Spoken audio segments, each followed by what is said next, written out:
Alright, it's time to meet the big boss Corbo, and oh wow, he is not very tall. One of the next important trainers that we'll have to battle in the ZA Battle Royale is Corbo, one of the characters that we knew about from the trailers beforehand as the leader of the Rust Syndicate. So this story begins as we ourselves are contacted by the Rust Syndicate on behalf of Tawny, or Urbane based on who your rival is. And these guys are really scary, trying to summon us and apparently knowing that we're friends with Tawny or Urbane just based on, them watching us. And it turns out that our rival owes a lot of money. Apparently they borrowed a bunch of money to try and create some promotional videos for Hotel Z, and it has accrued a bunch of interest. Dude, just give me some time, let me finish the main story, get the amulet coin, and I could totally pay this back. Anyway, it comes down to ourselves and Lita to try and straighten everything out. So heading to the Rust Syndicate headquarters, there are actually some grunts standing outside. And yes, they are just referred to as grunts. Kind of carrying over some of the themes of the evil teams that we've seen in the past, and while these guys are definitely scary, they don't seem like they're on the same level as some of the other evil teams that we've met in the past. Anyway, one quick battle later, we're met by Philippe, basically Corbo's second-hand man. But he is an absolute unit and challenges us to a battle. Apparently it was all my fault even though I was the one who got attacked first. Anyway, yeah, a battle against an important character, and a very interesting too that they're kind of doing the same thing, where there is a character who's connected to the very important one that we need to battle for the level up, but in effect they are still a type specialist as Philippe has a bunch of steel type Pokemon, and he was a guy that I expected to have a Mega Steelix based on his beard, but that was actually his lead Pokemon and the ace ends up being Skarmory. Wow, I did not expect that. This thing is totally gonna Mega Evolve, and look, there it goes. I wonder what it's gonna look like.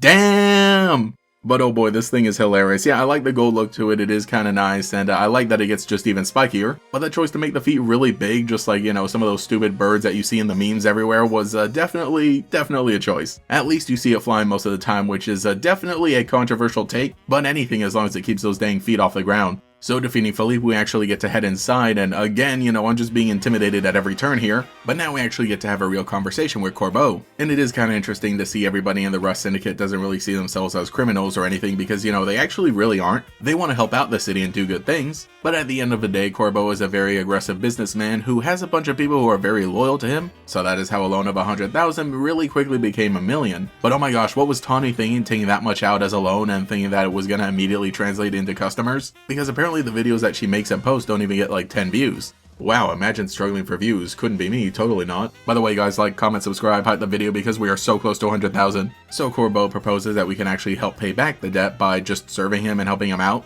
Apparently we would be on call and do some jobs for him as he says, which doesn't sound all too bad because that's just what I've been doing for the majority of the game anyway. But he really wants us to accept the offer and even threatens us, saying that if we don't accept he'll come down to the hotel and have a big old Pokemon showdown. Yo, he said the thing! So there you have it, I'm officially in debt to Daddy Corbo. And the very interesting part about this storyline is that it doesn't activate immediately. Instead, we end up doing a bunch of other things before they call us and say, hey, it's time to pay back. So the first job we had to do is at an apartment building, which yeah, even though the door looks completely flat, we can actually go inside. But it turns out the building is haunted and we need to clear out the Pokemon before they can start setting up. Well, okay, less haunted and more just a bunch of ghost Pokemon hanging out because they can. So it is pretty simple, just a basic layout with a bunch of boxes, some Gengar and a Ghastly that you have to defeat. But they were no match for my Gardevoir, which by the way is a shiny, and yes, this was the first shiny that I found in the game. It would be the Gunnar Pokemon. Also in this building, there's a portrait of Professor Laventon, which is just like, wait, what? Who could have possibly owned this place before the other guy moved in? And very interestingly, they just left it there. Apparently it wasn't all that important to them. Like, why would you leave this here? It belongs in a museum.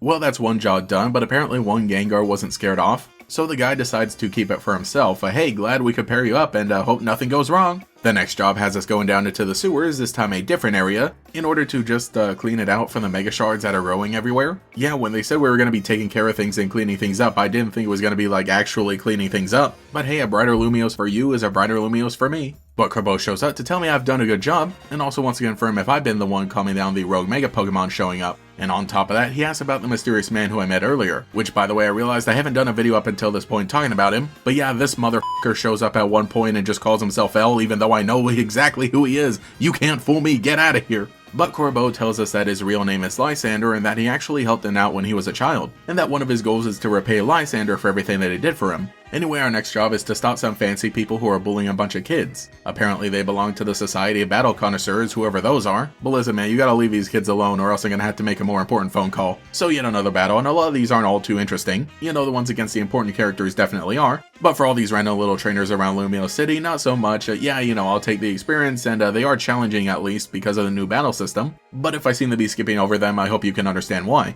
But I'll admit, these battle connoisseurs almost gave me a run for my money. Anyway, they're angry about losing, but once Corbo shows up, they hightail it out of there. You know, you can't just go around bullying kids and calling people slurs just because you're rich. But again, a lot of this work I'm doing just seems like normal good person things. I don't think the Rust Syndicate is terrible at all. And when we hear some commotion around the corner, it turns out a bunch of people are angry with Jet, or at least just want to know what's going on. They all suspect that a bunch of the stuff happening around the city has to do with Quasartico. You know, your average Pokemon theorist as soon as Quasartico was revealed in the trailers. So we come to her defense as Tawny leads her away, and get to battle alongside Corbo against some of these people, and I think that's a really fun idea as well, because we get a little taste of some of the Pokemon that he has, especially his Scolipede. So you really do get thrown for a loop, because at first we were intimidated by Corbo, and then we actually get to see that he's a pretty nice guy, even getting to battle alongside him before we have our proper battle. So we kinda went from feeling like an evil team leader to an ally, before eventually we have the gym leader-like battle. But man, this dude loves a Scolipede.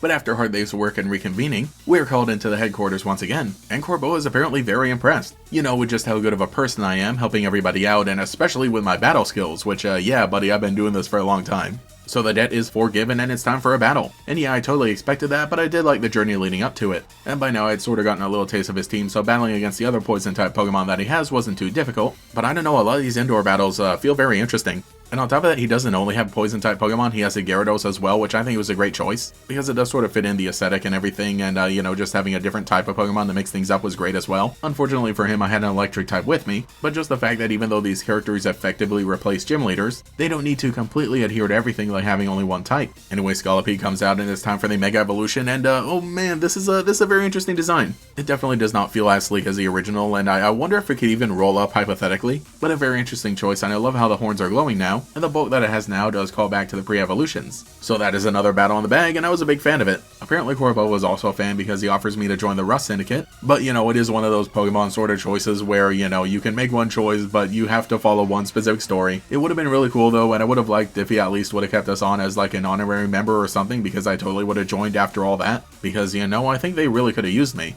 Anyway, that's it for this adventure, and I really did enjoy it, and I think it was great too, just seeing how everything ended up, after seeing Corbo from all of the trailers, and then seeing how everything was actually executed. The Rust Syndicate weren't really like an evil team, but they did have some of that DNA, and it was a great idea in how they utilized them in Lumio City. Corbo himself is a really likable guy at the end of the day. He even comes by the hotel and decides to stay for the night, and then the next morning he has sort of a funny little way of forgiving Tawny of her debt, by giving her a massive tip that Philippe then comes and collects as the debt. So basically yeah, he forgave it even though she did technically pay it. Again, he and the Rust Syndicate are not an evil team, but I really do like how they had the concept of it and kind of turned it around in a good way. You know, much more effectively than others in the past that were like, oh, we're not really an evil team, we're actually good guys. Because the Rust Syndicate isn't really set up like that specifically, rather it plays on your expectations as a Pokemon fan. So anyway, let me know what you think in the comments below about this section of the story, Corbo as a character, and how you're enjoying Pokemon Legends EA if you're still playing through it like, you know, maybe some people might be. Anyway, I should get back to doing my part to clean up Lumio City. Thank you to every channel member for your continued support, including the Great Gators, Toucan Nia, That's Ven, Alex with Shiny Hunts, TBC Plumbing, Queued Up, Dabuda, Cosmo Zero, Tyler Hopper, Koi Koi 13, Cemetery Hill, Cheese at 62, Gator Kid 509, TF, Mathaclog 947, Taichirai, Phantom, and Quago. If you'd like to support, see your name here, get access to emotes for comments, live streams, sometimes early videos, the members Discord, and our monthly podcast, you can become a channel member today. You can also follow me on Twitter and Blue Sky as well for more memes. Anyway, this is GatorX, and I will catch you all later.